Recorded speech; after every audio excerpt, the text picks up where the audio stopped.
by the river, and you want some over my district, that's an alternative. I had a long time with it today. I'll talk to you about it. Okay, we're ready to start the Planning and Zoning Historic Committee meeting. I do have letters from Councilmember Pradmore, Carter Todd, Council Lady Edith Langster, Councilmember Robert Duvall, Councilmember Bruce Stanley, Councilmember Sean McGuire, Council Lady Emily Evans, and Council Lady Sandra Moore, asking for approval in their absence, and we will do so. The first item on the agenda is RS 14, 2014-13-19. It's a resolution authorizing the Director of Public Works to purchase property and the Director of Finance to accept a donation in amount of $400,000 from Friends of Kellytown as a contribution toward the purchase, conservation, and preservation of this property. Is there a motion? Questions or comments?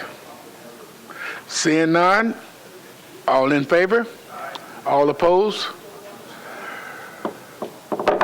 1319 is approved. The next item is 1330. It's a resolution by Anthony Davis. A resolution establishing the requirements of Metro by which landowners may exercise the right established by the Vested Property Rights Act of 2014. Mr. Davis. Yes, sir. Since Bob's here, if he wanted to, I think some of the members had a couple questions on the vested property rights thing. I know we're doing this in response to the state law, and we already have the fees ordinance on third reading. If you can just talk about why we need to have this vested property rights ordinance in place to. Chair, should we move the bill before the discussion? Yes, and I'm not on the committee to move it, so if someone wanted to move it, that'd be great. I move the bill. Wait a minute. Do we have a motion? Yes, Councilman here moved and second over here. Then I ask for questions and comments. And Great. you had comments. Yep, sorry. Okay, What you so were doing, right? jump the gun. You're next. Yeah, and so if we can have just Bob do that quick explanation, and then, yeah, I think some of the other members have some questions. Thank you. Okay, hang on 1 minute. Sorry, I forgot. I'm not on your committee, so I was just like going into Okay. Okay, like Councilmember Davis said, this resolution is a response to some state legislation that was passed recently, and the state legislation, the state statute allows for local governments to create a process where vesting can occur for property owners prior to construction. Currently, the requirement is that you're vested basically after you get a building permit, and some of that permit is actually constructed. So this is a different process by which local governments can establish vesting. It clarifies nomenclature. The state legislation had a lot of terms in that. And so this resolution sort of matches up some of the terminology in our zoning code to the state law.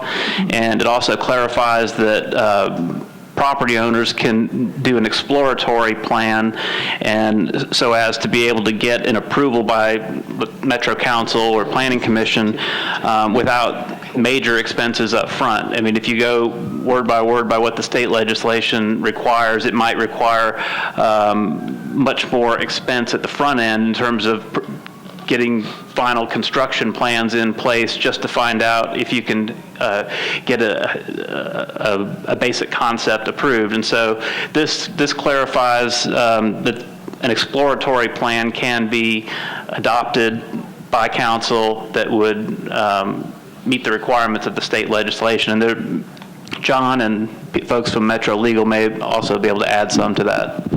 So is it like, when we do the preliminary SPs, for example, we get those, this would count for that, and then you still roll through the final SP? Right, that would be, the way I understand it, that would be the exploratory plan would be the preliminary SP that has the basic concept that's being approved by the council, but they wouldn't have to go, the developer and the property owner wouldn't have to go to that expense of providing final construction plans at the front end when they're not sure whether it's going to make it through this rezoning process. Council Lady Allen, you have a comment? Yes, just to follow up on those questions, can you explain the difference between the preliminary and the final, and what you get with one that you don't get with the other? And then I have a second question after that. Okay, well, a preliminary plan is, for an SP or a PUD or institutional overlay, there's a lot of different kinds of plans, and that's what I was stating, that there's a lot of different terms for these in our zoning code, and there's a lot of different terms that the statute used to identify these. But for a preliminary PUD, let's say, or preliminary SP, that's a basic concept that can vary. I mean, SPs can be regulatory in nature, where they might say that all standards of MUGA except for the auto repair is not allowed. It might be as simple as that. It might be as detailed as a full site plan that shows landscaping, parking, building locations with setbacks dimensioned down to the foot. I mean, their SPs come in a lot of different formats with varying degrees of detail, and so preliminary SPs generally don't have construction plans that go with them, such as drainage calculations, street cross section, what the pavement depth is going to be. They generally don't have that level of detail with the preliminary plan.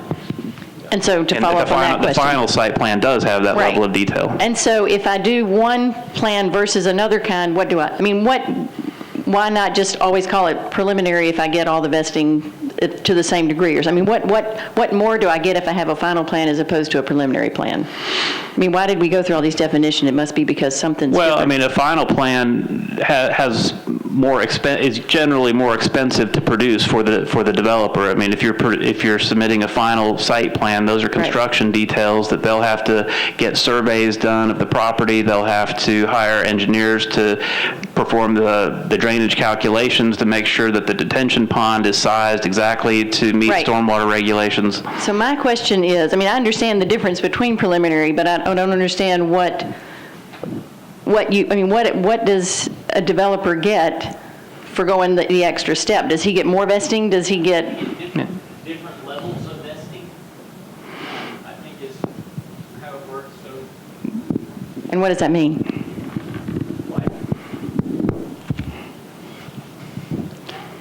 I am by no means an expert. This is a horribly complex bill that they did at the state level. I mean, it's really bad. But my understanding is that there are different levels of vesting, so that in a final site plan where all your construction plans have been approved and you go and to get your permit, you're fully vested at that point. If it's a preliminary plan that's approved, you would have some vesting rights, but not to the same level that you would for a final. Okay, thank you. And somewhere it can be found what the difference between those is, if you can understand the state law. Second question, how does this relate to pending legislation? I mean, if something is currently sort of being held because there's pending legislation and they issue a preliminary plan or a final plan, does that sort of get them a jump ahead of the pending legislation?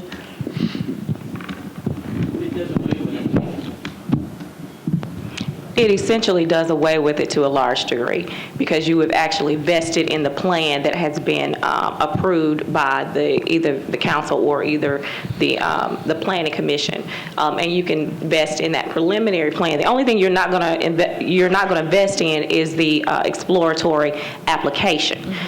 So if you have a plat, if you have a final site plan, if you have a preliminary plan, you're going to vest in all of those. So to the extent that there's any kind of ordinance or any kind of legislation that would purport to impact your rights, it would not trump the state law on this. So it will be something that we're going to have to explore because of the position that we've taken on pending legislation in the past. So, and that is something that the Department of Law is actually looking at. Council Lady Gilmore? Thank you, Mr. Chair. I just want to say it sounds too complicated. That's my only comment, too complicated. We got consultants here. Councilman Claiborne. Thank you. I want to go back to Council Lady Allen's question. Somebody give us an example of how partial vesting would be demonstrated as opposed to total vesting. Yeah. I didn't really describe that as well. You want to take it? Well, You probably know it better than I do. well, I'll let you type it out. I didn't really describe that very accurately. I mean, when I say different levels of vesting, I mean you're vesting in different things. So, you know, when you get your preliminary plat approved or your preliminary site plan, whatever, you're vested in that, and the government can't come in and change the regulation that would alter what you can do with that preliminary plan.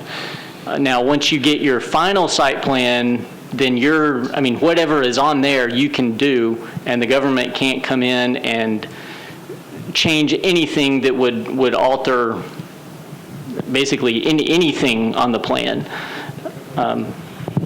And it goes to the level of detail that's required. For your preliminary plan, the level of detail may not be as much as what's going to be required in your final site plan. And it's also my understanding, and Bob, you may want to chime in, that some plans don't require a preliminary plan, but you're starting with the final site plan, I think, for some ventures, if you will. So whatever you have turned in and has been approved, that's what you're going to be vested in.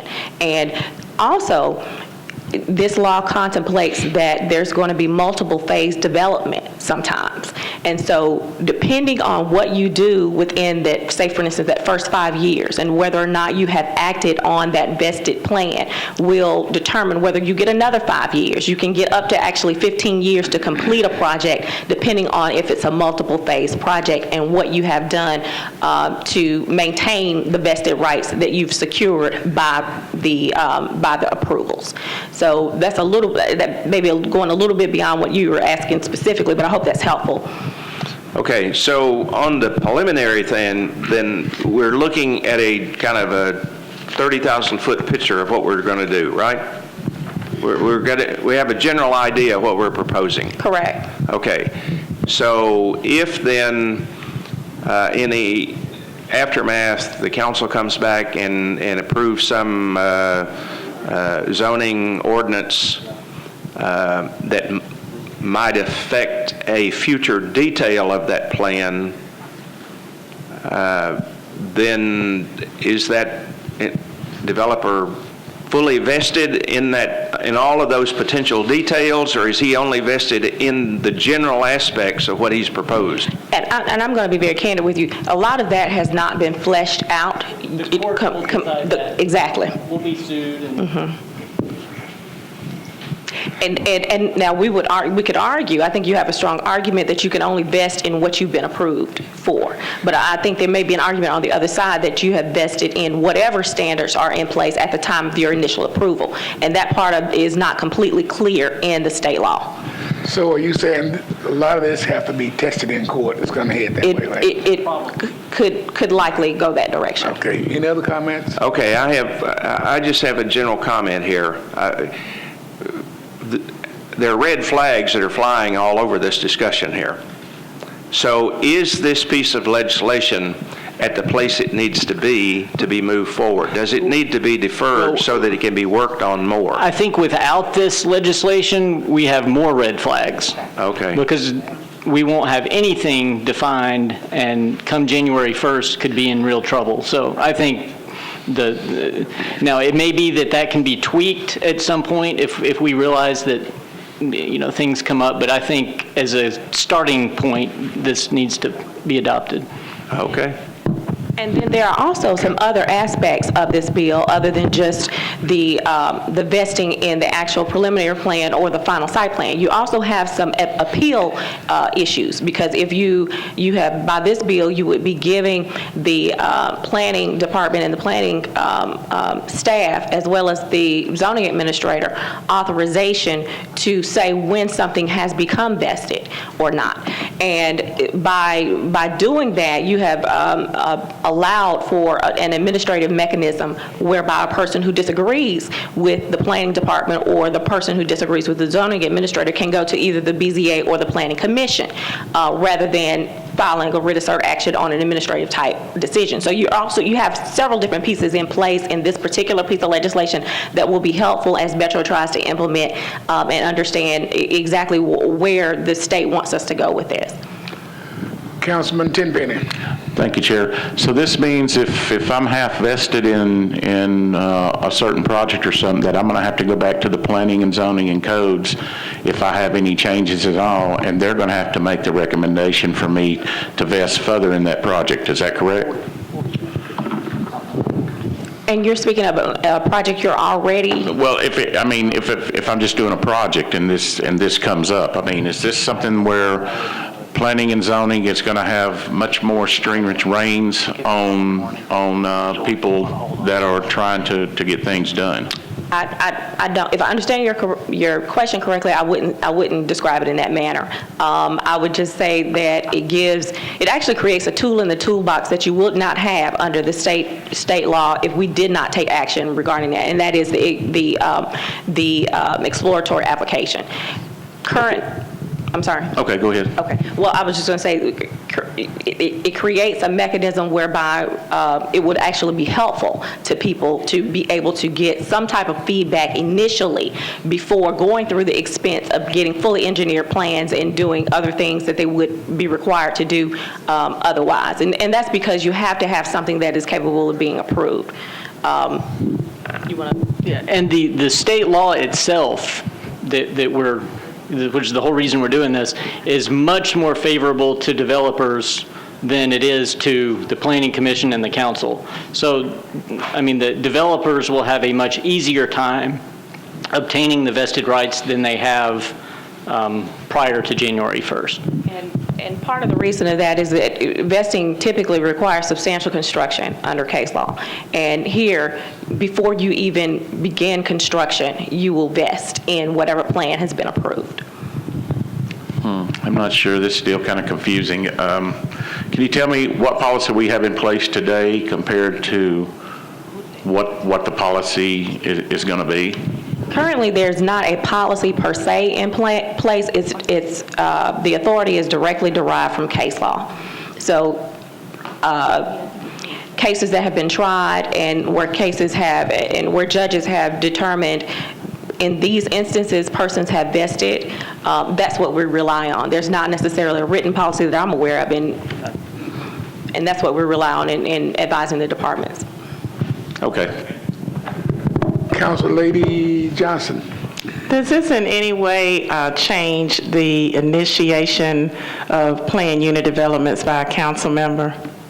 No. You know, after it has sat for so many years, and then we initiate a review, and typically you can say the property is active or inactive.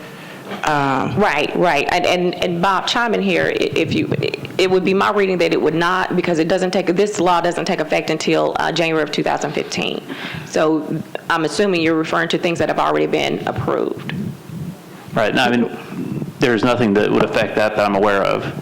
Even if we as council members initiate that after January? If it's for a PUD that was approved prior to January 1st, 2015. Okay, thank you. Any other comments? Seeing none, all in favor of Bill 1330? Aye. Opposed? 1330 is adopted. The next item is Bill 1331, a resolution by Council Lady Gilmore, A resolution authorizing 12 Nashville LLC to construct and install an area encroachment at 114 12th Avenue North. Is there a motion? Second. Question or comments? Seeing none, all in favor? Oh, you got a question? I'm sorry. Yes. Thank you, Mr. Chair. It's not controversial. It's just that I have a committee meeting that's coming up, and I wanted to see if I could take all of my resolutions as it relates to signs. Can I go ahead and take them, or do I just need to run back and forth? Well, I'll tell you what, you got I have a couple more. all of them the same. We can take them all at the same time, and if you got any more beyond that, you got some on the tail end, you might want to get a letter. You got time to get a letter. Okay, because my I'll meeting's take going. Okay, the three you got here together. please, thank Okay. you. Okay, we're going to take Bill 1331, 1332, 1333. And they all a resolution authorizing, I read that caption. The next one is authorizing NGI Acquisition LLC to construct and install an area encroachment at 1701 Broadway. The next one is 1333, is a resolution authorizing TR Church Street Corporation to construct and install an area encroachment at 424 Church Street. Is there a motion for these three bills? So moved. Is questions or comments? Seeing none, all in favor? Aye. Opposed? 1331, 1332, and 1333 is adopted. The next item is Bill 2014-963, Gilmore, Bennett, and Hunt. An ordinance authorizing the Director of Public Property to accept and record an easement in favor of Metro on certain parcels of property for use in the Gulf Greenway systems. Is there a motion? So moved. Comments, questions? All in favor? Aye. Opposed? 963 is adopted. The next item is Bill 964, Anthony Davis. An ordinance authorizing Metro to abandon easements rights that were previously retained by Council Bill 2003-1518 within a portion of the former right-of-way of Harcum Avenue and properties located for 17 at 1127A and 1127B Belvedere Drive. Is there a motion? Second, comments or questions? All in favor of Bill 964? Opposed? Bill 964 is approved. Bill 2014-965, Harrison, Anthony Davis, and Hunt, an ordinance authorizing Metro to negotiate and accept easements for the Whites Creek Pike Stormwater Improvement Project for 13 properties located along Whites Creek Pike, Momenums Road, and Malta Drive. Is there a motion? Second, comments or questions? Seeing none, all in favor? Opposed? 965 is approved. Next bill is Bill 2014-966. It's Baker and Anthony Davis. This is an ordinance authorizing Metro to abandon retained easements rights that was previously retained by Council Ordinance 74-1115 with a portion of the former right-of-way of 50th Avenue North on properties located at 4910 Indiana Avenue. Is there a motion? Second? Second.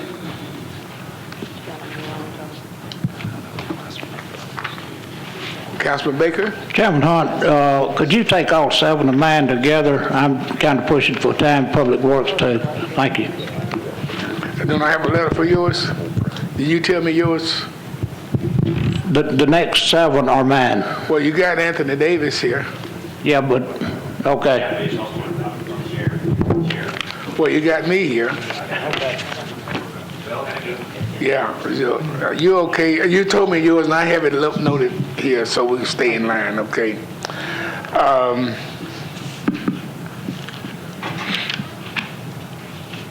I guess we could, though. All of them similar. Okay, we'll take the 1, 2, 3, 4, 5, 6, 7 bills, which is 966, 967, 968, 969, 970, 971, and 972. I'll read the captions and then we'll make a motion.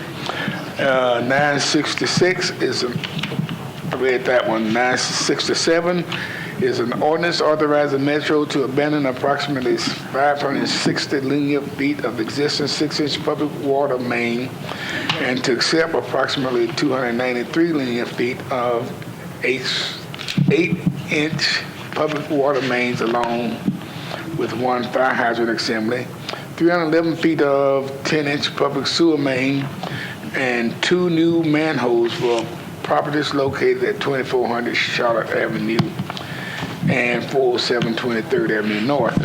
Bill 968 is an ordinance authorizing Metro to abandon approximately 50 linear feet of existing 8-inch public sewer main and a 50-foot prescriptive easement and to accept 2 sewer manholes for properties located at 5519 Kentucky Avenue and Kentucky Avenue unnumbered.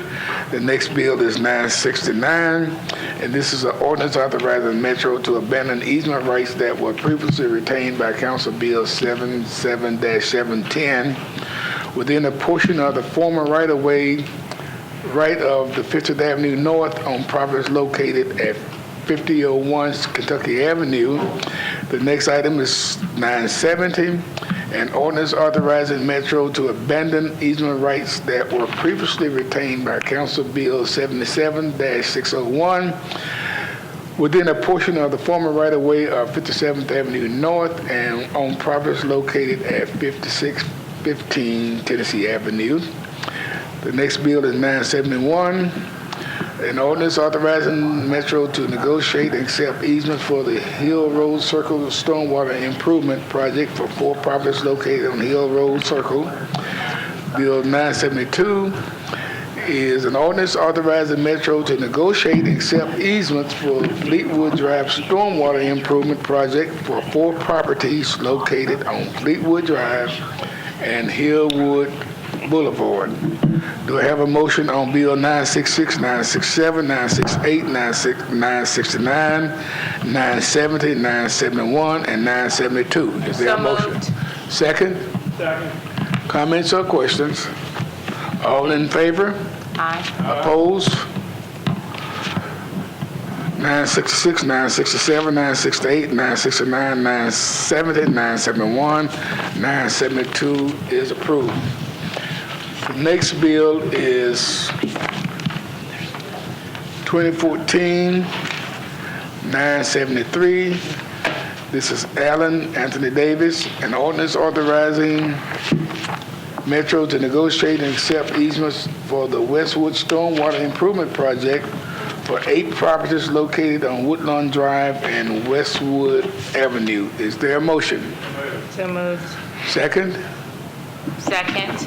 Question or comments? All in favor? Aye. 973 is approved. The next bill is 974. Dominique Davis and Anthony Davis, an ordinance authorizing Metro to negotiate and accept easements for the Tarragon Trail Stormwater Improvement Project for 3 properties located on Tarragon Trail. Is there a motion? Second? Comments or questions? Seeing none, all in favor? Aye. Opposed? 974 is approved. The next item is Bill 2014-975. Excuse me.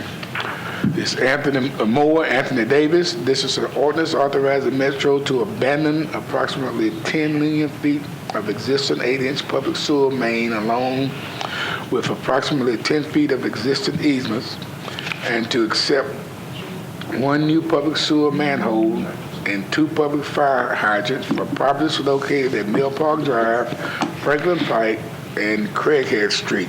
Is there a motion?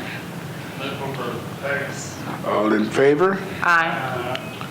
Opposed? 975 is approved. Next item is 976.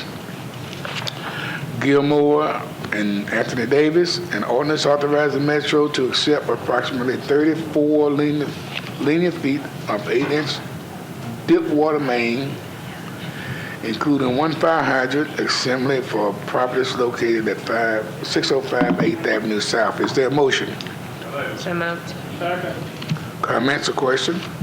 Seeing none, all in favor? Aye. 976 is approved. The next bill is Bill 2014-977. The author is Evans Anthony Davis. This is an ordinance authorizing Metro to acquire a permanent easement through negotiation, condemnation, or fee simple take for Davidson and Brook Hollow sewer lines improvement project for properties located on Davidson Drive and Georgetown Drive. Is there a motion? So moved. Second? Comment or questions? 977 is approved. Next item is Bill 2014-979. Carter Todd, Pridemore, and others. We do have a letter for this particular bill. This is an ordinance authorizing Metro to negotiate, condemn, or simple fee to take drainage easements for the proposed alignment of approximately 1,000 linear feet of 8-inch water main and pressure reducing valve for 7 properties located at Inveray Drive, Hillcrest Heights Drive, Carlton Court, and Kenworth Drive. Is there a motion? So moved. Second, question or comments? All in favor? Aye. 979 is approved. Next bill is Bill 2014-980. Is Stanley Anthony Davis, an ordinance authorizing Metro to abandon and relocate 582 linear feet of 10-inch dip service sewer pipe and also 398 linear feet of 10-inch dip sewer force main to accept the 1,153 linear feet of 8-inch dip water main, 655 linear feet of 6-inch dip water main and 2 fire hydrant assemblies, and to accept 335 linear feet of 10-inch dip sanitary sewer and 170 linear feet of 10-inch PVC sanitary sewer, 782 linear feet of 8-inch dip sanitary sewer, and 375 linear feet of 8-inch PVC sanitary sewer for a portion of properties located along Dobson Chapel Road and Hoggett Ford Road. Is there a motion? So moved. Second? Comments or question? All in favor? Aye. 980 is approved. The next item is Bill 2014-981, sponsored by Gilmore. This is an ordinance authorizing Caroline Apartments LLC to install, construct, and maintain 2 underground encroachments in the right-of-way on 4th Avenue North and Jefferson Street. Is there a motion? So moved. Second? Comments or questions? Seeing none, all in favor? Aye. Opposed? 981 is approved. The next item is Bill 2014-982. Again, Gilmore. This is an ordinance to amend the GIS street and alley centerline layout for Metro by abandoning a portion of Burn Street and Van Buren Street right-of-way. Is there a motion? So moved. Comments or questions? Seeing none, all in favor? Aye. Opposed? 982 is approved. The next bill is 983, Claiborne. An ordinance to amend the GIS street and alley centerline layout for Metro by abandoning a portion of unnamed road right-of-way. Is there a motion? So moved. Second? Comments or questions? Seeing none, all in favor? Aye. Opposed? 983 is approved. The next item is 984. The sponsor is Evans, an ordinance to amend the GIS street and alley center line layout for Metro by abandoning a portion of right-of-way for Fransworth Drive. Is there a motion? So moved. Comments or questions? All in favor? Aye. 984 is approved. Next bill is Bill 14896. This is an ordinance to change from RS 5 to SP zoning for various properties located along Harrington Street, Mary Street, Cleveland Street, Douglas Street, Everton Street, Joseph Street, Alicia Avenue, Meridian Street, Montgomery Avenue, North 2nd Street, North 5th Street, North 6th Street, North 7th Street, North 8th Street, Pinnock Avenue, Richardson Avenue, Steinbach Avenue, Stocker Street, Trutland Avenue, Vaughn Street, and Vernon Winfrey Drive, south of Douglas Avenue to allow detached accessory dwelling units with all other standards of the RS5 district being applicable. Is there a motion? Second? Questions or comments?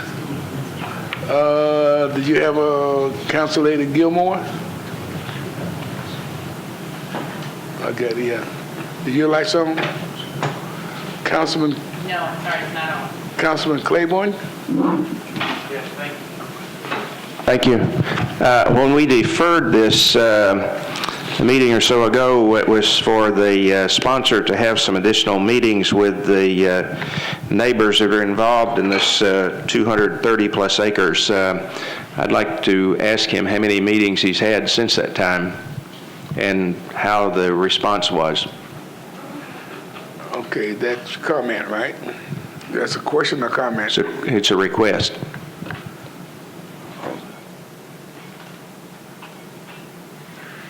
The thing is, okay. Davis? This may be a little unorthodox, but it seems like Councilman Claiborne is a little quicker on the button than I am today. Would you mind tabling that question until after I defer this? You need to address the chair, please. I'm sorry, I apologize, Mr. President. I'd like to request a one meeting deferral with a brief explanation so I can answer Councilman Claiborne's question. Wait a minute. Push your button.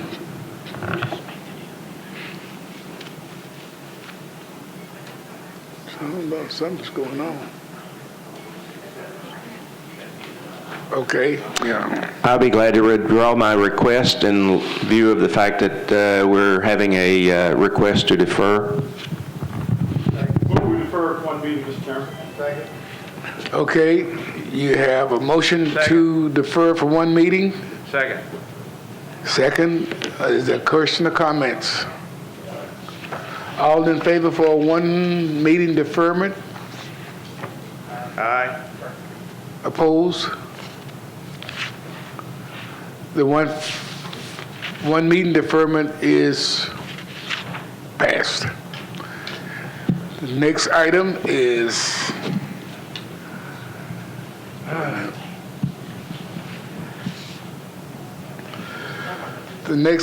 BL 2014-901. The sponsor is Claiborne. This is an ordinance to change from CL to CS zoning for a portion of property located at 2706 Old Lebanon Pike. Is there a motion? So moved. Question or comments? All in favor? Aye. Opposed? 896 is approved. The next bill is, 8901 is approved. The next bill is BL 2014-934. The author is Gilmore. An ordinance to change from R to MUL-A zoning for properties located at 1307 2nd Avenue North. Is there a motion? Second. Comments or questions? Seeing none, all in favor? Aye. Opposed? 934 is adopted. The next bill is BL 2014-935. Scott Davis, the author. This is an ordinance to change from RS5 to MUL-A zoning for a portion of property located at 1404 Dickerson Pike. Is there a motion? Second. Comments or questions? Seeing none, all in favor? Opposed? 935 is adopted. Next bill is Bill 2014-936. Author is McGuire, and we do have a letter to approve. This is an ordinance that changed from R15 to SP zoning for properties located at 4201 Kirkland Road to permit up to 4 detached residential dwelling units. Is there a motion? Second? Second. Question or comments? All in favor? 936 is approved. The next bill is Bill 2014-938. The sponsor is Gilmore. An ordinance to change from IWD to SP zoning for properties located at 311 Madison Street to permit a mixed-use development. Is there a motion? Second. Comments or question? Seeing none, all in favor? Opposed? 938 is approved. The next bill is 2014-939. Scott Davis, an ordinance to change from OR 20 to SP zoning for property located at 1034 West Eastern Street to permit a mixed-use development. Is there a motion? Move approval. Comments or questions? Is there a second? Second. Comments or questions? All in favor? Aye. 939 is approved. The next bill is Bill 14940. Baker is the sponsor. This is an ordinance to change from RS6 to SP zoning for properties located at 245 White Bridge Road and White Bridge Pike, unnumbered, to permit up to 19 residential dwelling units. Is there a motion? Move approval. Second. Question or comments? Seeing none, all in favor? Aye. Opposed? 940 is approved. Next bill is 941. Oh boy. And we don't have a letter from Fabienne Benet.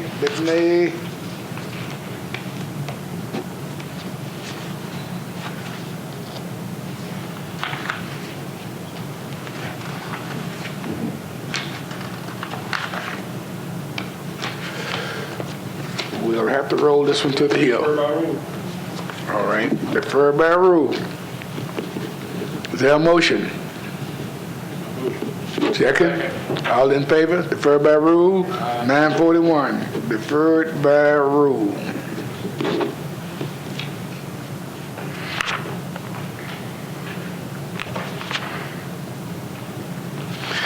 Next bill is Bill 2014-942. Sponsor is Gilmore. An ordinance to change from ORI-A to SP zoning for properties located at 19th Avenue South to permit a mixed-use development. Is there a motion? So moved. Second? Comments or questions? All in favor? 942 is approved. The next bill is 943, and the sponsor is Langston. An ordinance to approve from R6 to SP zoning for a portion of property located at 1234 Schrader Lane to permit an electronic sign. Is there a motion? Somebody letter? Second? Is there a letter? No, yeah, we got a letter. Second. Comments or questions? Seeing none, all in favor? Aye. Opposed? 943 is adopted. The next one is 2014-944. This is an ordinance to change from SP to MULA zoning for property located at 1170 Dickerson Pike. And the sponsor is Councilmember Pardue, which we don't have a letter. And is there a motion to roll it to the deferred from? Defer by rule. Defer by rule. Okay. Got a motion and a second to defer by rule. All in favor? Aye. Opposed?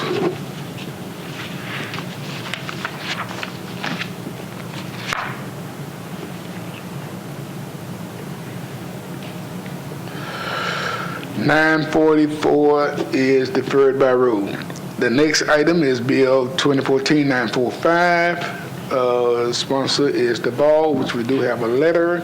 An ordinance to amend the Bright Point Specific Plan District for properties located on Pinhook Road to permit up to 81 single-family dwellings.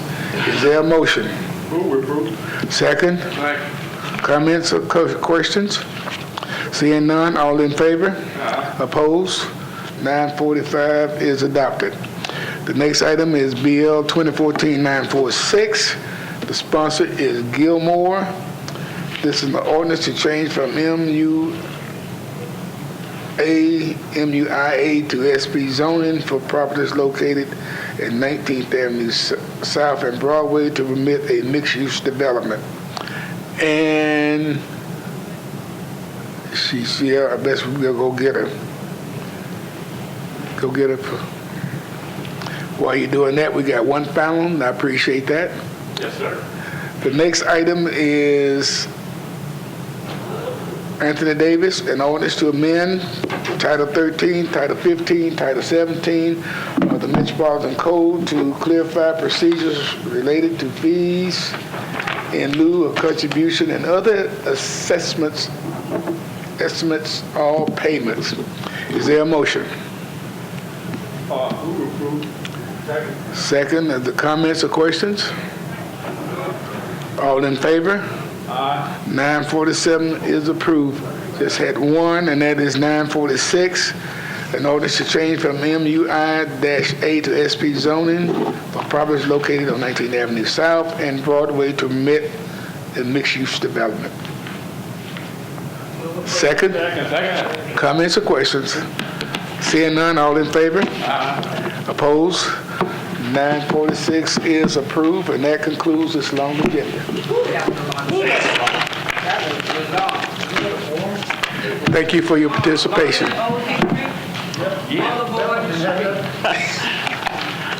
You still happy for Mother Nature?